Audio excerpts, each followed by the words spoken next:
Kecerdasan itu bukan soal kemampuan berpikir, tapi juga soal kemampuan berpikir ulang dan melepaskan apa yang sudah kita ketahui sebelumnya. Halo semuanya, nama saya Michael. Selamat datang di channel saya, Sikutu Buku. Kali ini saya akan bahas buku Think Again karya Adam Grant. Sebelum kita mulai, buat kalian yang mau support channel ini agar terus berkarya, caranya gampang banget. Kalian cukup klik subscribe dan nyalakan loncengnya. Dukungan kalian membantu banget supaya kita bisa rutin posting dan bersama-sama belajar di channel ini.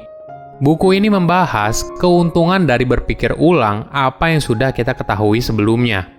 Kecerdasan biasanya dilihat sebagai kemampuan untuk berpikir dan belajar. Tetapi dalam dunia yang berubah dengan cepat, ada kemampuan yang mungkin jauh lebih penting, yaitu kemampuan untuk berpikir ulang dan melepaskan apa yang kita ketahui sebelumnya. Dalam kehidupan sehari-hari, kita seringkali mendengarkan pendapat yang membuat kita merasa lebih baik, bukan ide yang membuat kita berpikir keras. Kita melihat orang yang tidak sepakat sebagai ancaman bagi ego pribadi, bukan sebagai kesempatan untuk belajar.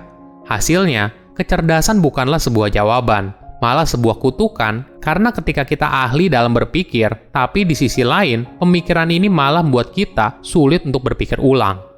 Saya merangkumnya menjadi 3 hal penting dari buku ini. Pertama, cara baru dalam berpikir. Manusia pada dasarnya tidak bisa lepas dari kesalahan logika berpikir. Setiap orang tentu saja pasti pernah mengalami bias pikiran, asumsi, prasangka, dan sebagainya. Semua hal ini lalu mempengaruhi kita dalam hal pengambilan keputusan yang buruk, tidak fleksibel, tidak bisa mendengar masukan orang lain, dan sebagainya. Kita juga terbiasa terjebak pada pola pikir yang lama dan sulit sekali untuk menerima sesuatu yang baru. Adam mencontohkan sebuah kisah yang terjadi pada tahun 1949.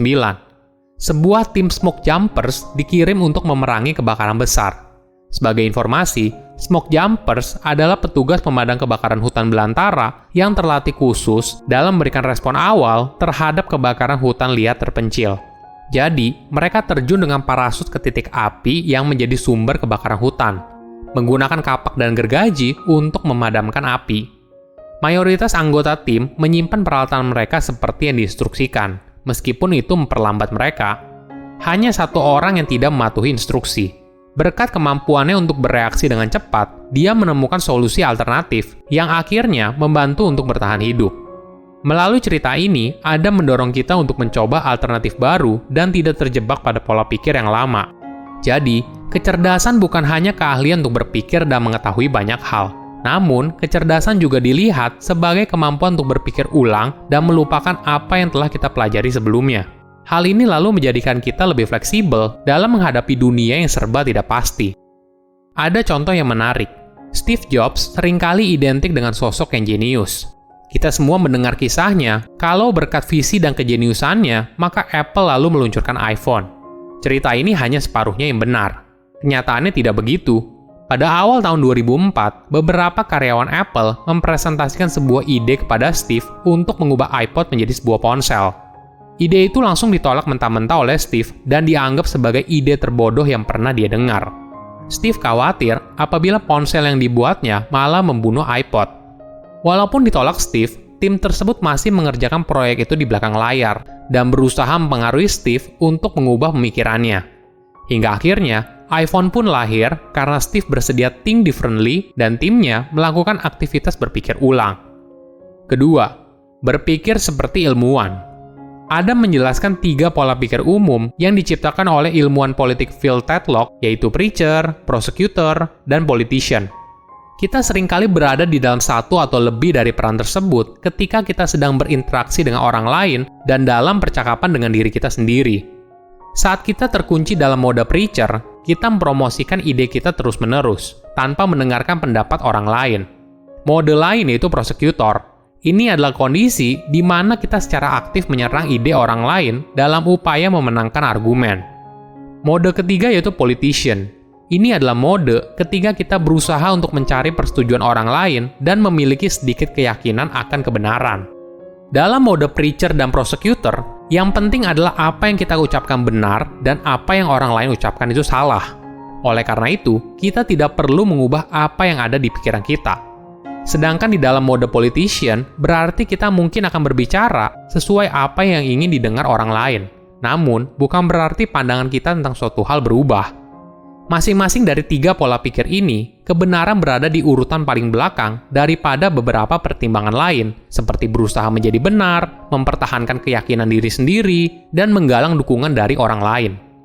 Adam lalu memperkenalkan cara pikir yang keempat, yaitu scientist. Ketika kita berpikir seperti seorang saintis, maka kita mendahulukan kerendahan hati daripada kesombongan, dan mendahulukan rasa penasaran daripada keyakinan pasti benar. Seorang saintis melihat pandangan pribadinya sebagai sebuah hipotesis yang butuh konfirmasi atau bantahan. Jadi, dia akan selalu melakukan tes hipotesisnya, secara rutin melakukan eksperimen, secara terus-menerus mencari fakta baru, dan memperbaiki pemikirannya. Dengan pola pikir ini, mengubah apa yang kita percayai bukanlah sebuah tanda kalau kamu lemah atau hal yang memalukan, tapi sebuah tanda kalau kamu berkembang secara intelektual. Mindset ini lalu mengubah cara kita berinteraksi dengan orang lain. Bukan hanya kita bersedia untuk mendengar pandangan yang baru, tapi juga berusaha mencari bukti yang bertentangan dengan pandangan kita saat ini. Beberapa pemimpin paling sukses di dunia sudah memahami manfaat dari cara berpikir ini. Jeff Bezos misalnya, mencari orang yang sering berubah pikiran karena ini adalah tanda pemikiran gaya ilmuwan yang rendah hati secara intelektual. 200 tahun yang lalu, Bapak pendiri Amerika Serikat Benjamin Franklin mengakui kecenderungan pemikirannya sebagai mode prosecutor dalam autobiografinya. Oleh karena itu, Ben menasehati dirinya sendiri dan orang lain untuk mengurangi waktu berdebat dan lebih banyak mencari cara baru yang cerdas dalam memandang dunia. Hal ini memang tidak mudah. Bagi sebagian orang, pandangannya soal topik tertentu dianggap sebagai identitas pribadinya. Jadi, ketika ada pandangan lain yang bertentangan atau fakta baru yang berbeda, biasanya sangat sulit untuk menerima perubahan tersebut. Ketiga, meyakinkan orang lain untuk berubah pikiran. Debat yang baik bukanlah seperti perang argumen. Ini pun bukan seperti tarik-menarik, di mana kamu dapat menyeret lawan bicara ke sisi kamu dengan menarik tali dengan kuat. Ibaratnya, boleh dibilang seperti tarian yang belum ada koreografinya, maka perlu diselaraskan dengan pasangan yang memiliki serangkaian langkah berbeda dalam pemikirannya. Jika kamu berusaha terlalu keras untuk memimpin, maka pasangan dansa kamu akan menolak. Namun, jika kamu dapat menyesuaikan gerakan kamu dengan miliknya dan membuatnya melakukan hal yang sama, kemungkinan besar kamu dan dia akan menari dengan indah. Meyakinkan orang lain untuk berpikir ulang bukan hanya tentang membuat argumen yang baik, namun ini tentang motif yang benar saat melakukannya. Ketika kita mengakui bahwa orang lain telah memberikan pendapat yang baik, kita memberikan isyarat kalau kita berpikir seperti ilmuwan, bukan berusaha membuktikan kalau kita benar dan mereka salah. Jarang sekali kita bisa memotivasi orang lain untuk berubah. Lebih baik kita membantu mereka menemukan motivasi dari dalam diri mereka sendiri untuk berubah. Kemajuan tidak mungkin terjadi apabila tidak ada perubahan. Oleh karena itu, orang yang tidak bisa mengubah pemikirannya, maka tidak akan bisa mengubah apapun. Silahkan komen di kolom komentar pelajaran apa yang kalian dapat ketika baca buku ini. Selain itu, komen juga mau buku apa lagi yang saya review di video berikutnya. Saya undur diri, jangan lupa subscribe channel YouTube Sikutu Buku. Bye-bye.